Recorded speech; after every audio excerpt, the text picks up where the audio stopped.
I'm going to play this little bit of audio for you, and I want y'all to really pay attention to what's being said by this woman by the name of Latosha Brown. And if you don't know who she is in the picture, she's the one in the top right picture above the other black woman, the other lighter skinned black woman that's beneath her. Listen to this. On the Washington Post by Taylor Crumpton. She wrote this op-ed, and her first line was, black women save Joe Biden, but she concluded with this graph. She wrote, the black women's movement has never centered exclusively on the ballot box in our journey toward liberation and freedom. We're not your political mules. We're not your monolith. So especially now, after we turned out all over the country to sweep Trump from office, Democrats had better support and listen to black women even in odd-numbered years. We are not here to save the world. We are just here to protect ourselves. Latosha, what say you?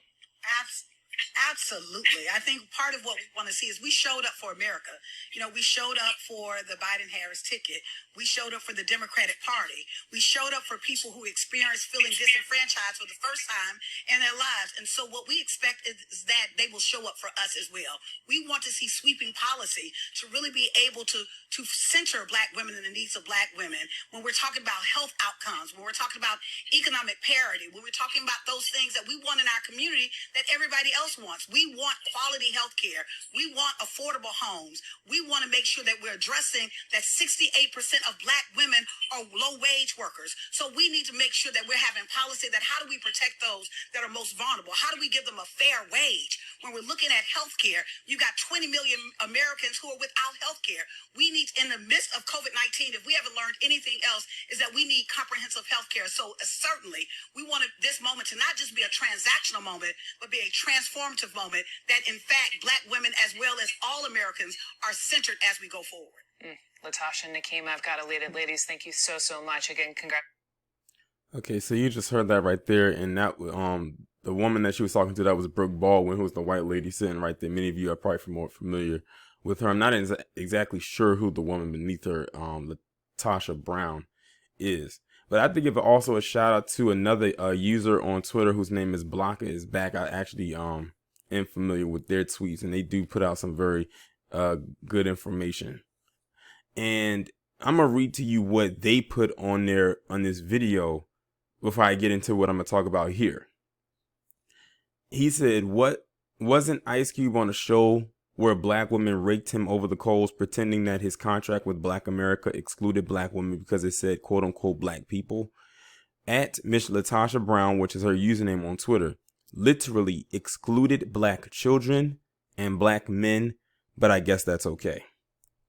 So y'all heard it right there. So basically, Latosha Brown was responding to this post where this person wrote an op-ed, like Brooke Baldwin had said, that black women showed up in high numbers to vote for Biden and everything like that and all this other stuff. I had told people early on that they were going to let this go to their heads, and that's exactly where it is headed. It is gone to their heads, and their heads are their ego is super inflated right now, and it's going to be there for a while. Like I said, this is no different than when 45 won back in 2016.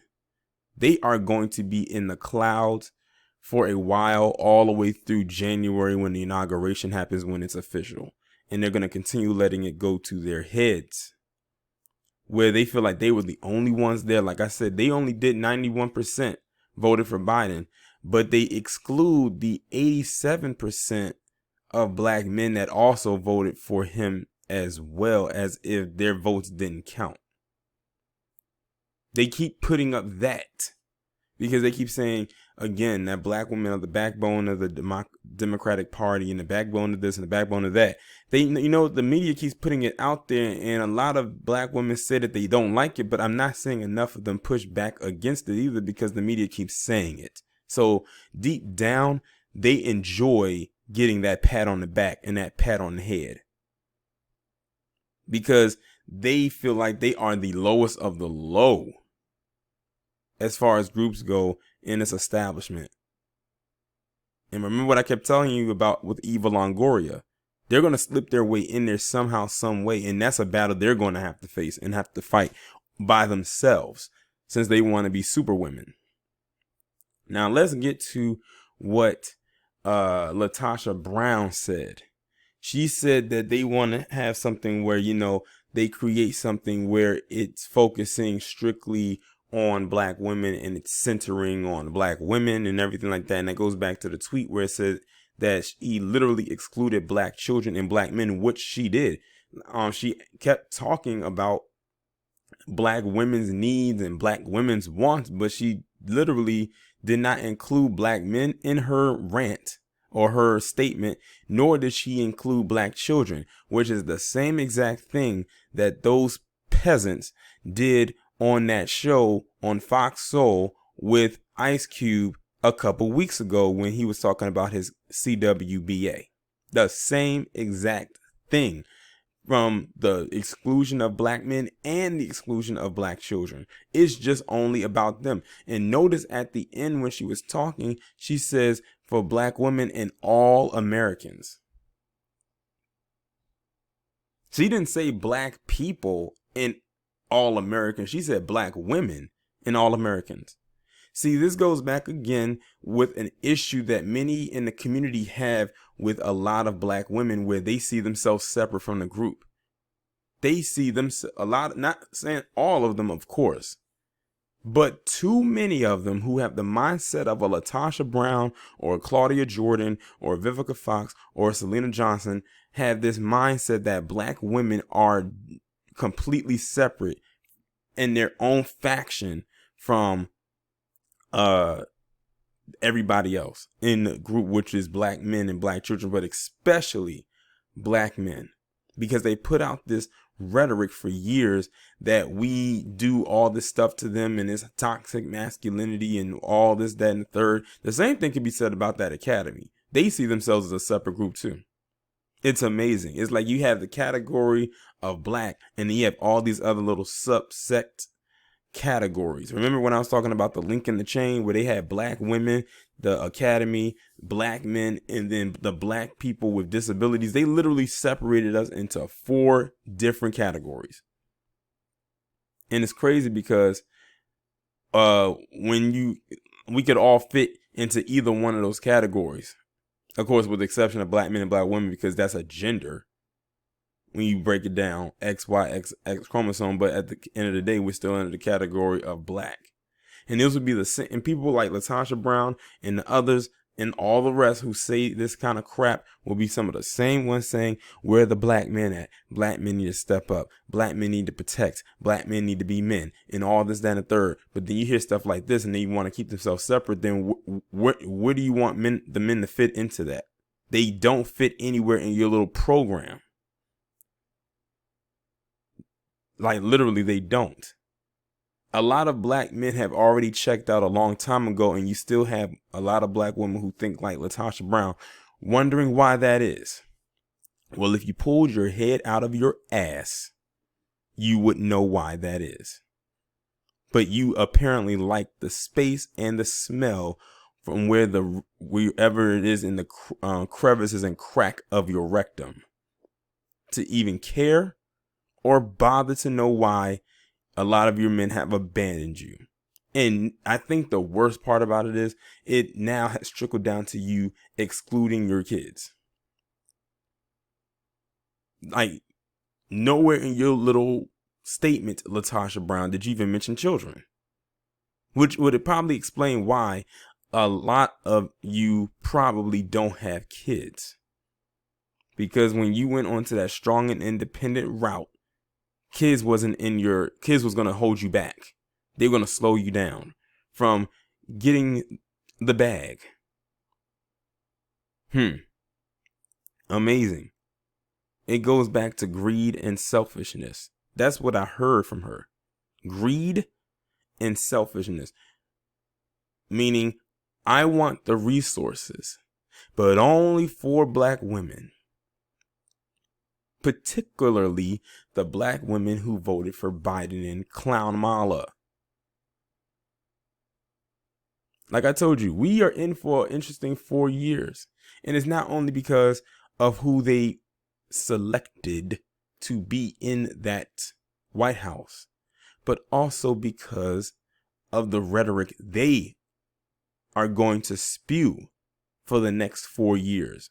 It's going to be a migraine. It's going to be a headache. We're going to have to just get to the point where we're going to have to tune damn near everything out that they say, because they are prepared and locked and loaded to be the fire off multiple rounds of ammo, I should say, of BS. And they're going to do it with a smile like they are Harley Quinn. I can't stand people like Latosha Brown or Claudia Jordan or Vivica Fox or Selena Johnson or any of those goddamn divestors who think they're doing the community a goddamn favor.